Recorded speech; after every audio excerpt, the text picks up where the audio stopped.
माघ मकर गत रवि जब होई, तीरथ पति आवहि सब कोई। देव दनोज किन्नर नर श्रेणी, सादर माजनहि सकल त्रिवेणी।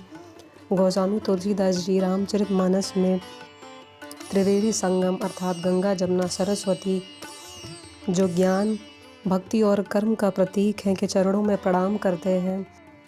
माघ मास में जब भगवान सूर्य मकर राशि में आ जाते हैं तो सभी ऋषि मुनि देवता दानव किन्नर और संपूर्ण मानव जाति त्रिवेणी में स्नान करती है। और तीर्थराज प्रयाग में महर्षि भरद्वाज जिन्होंने प्रयाग राजनगर को बसाया था, महर्षि याज्ञवल्क्य जी से रामचरितमानस की सुंदर कथा को सुना था।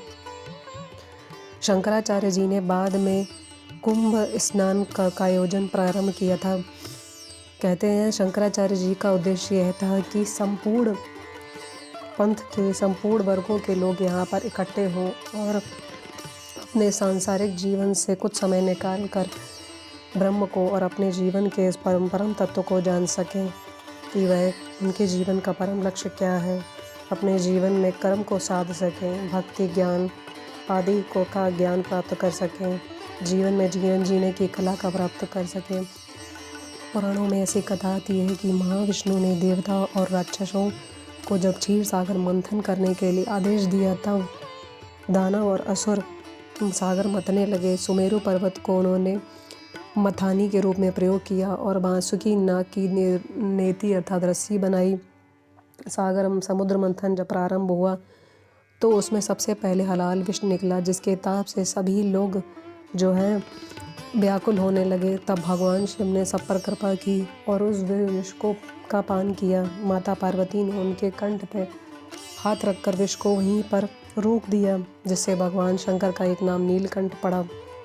जब हम किसी साधना के द्वारा भक्ति ज्ञान या योग के ध्यान किसी के जब आदि किसी के द्वारा जब भगवत तत्व को जानने का प्रयास करते हैं, अपने जीवन में साधना के मार्ग में आगे बढ़ते हैं, तो सबसे पहले विष ही आता है, जिससे कि ईश्वर प्राप्त गुरु के मार्गदर्शन से शिष्य उस अवस्था से को पार कर जाता है। वह अपने अंदर की षड्वर्ग काम क्रोध मद लोभ घृणा मात्सर्य आदि सभी भावों से ऊपर उठकर अपने अहम तत्व को पूरी तरीके से ईश्वर के चरणों में समर्पित करके जब साधना में आगे बढ़ता है तो गुरु कृपा से इष्ट की कृपा से वह उस परम अमृत को प्राप्त करता है।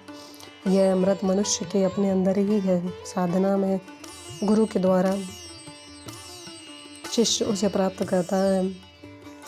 त्रिवेणी संगम जहाँ गंगा जमुना सरस्वती हैं, योग में ऐसा कहा गया है, जब इड़ा पिंगला और सुषुम्ना ही गंगा जमुना सरस्वती का प्रतीक है। अमृत अर्थात जहाँ मृत्यु का कोई शोक नहीं, उस शाश्वत अमरता को हमारे साधु संतों और ऋषि मुनियों ने सनातन काल से उस अमृत तत्व का पान किया, उसे प्राप्त किया है।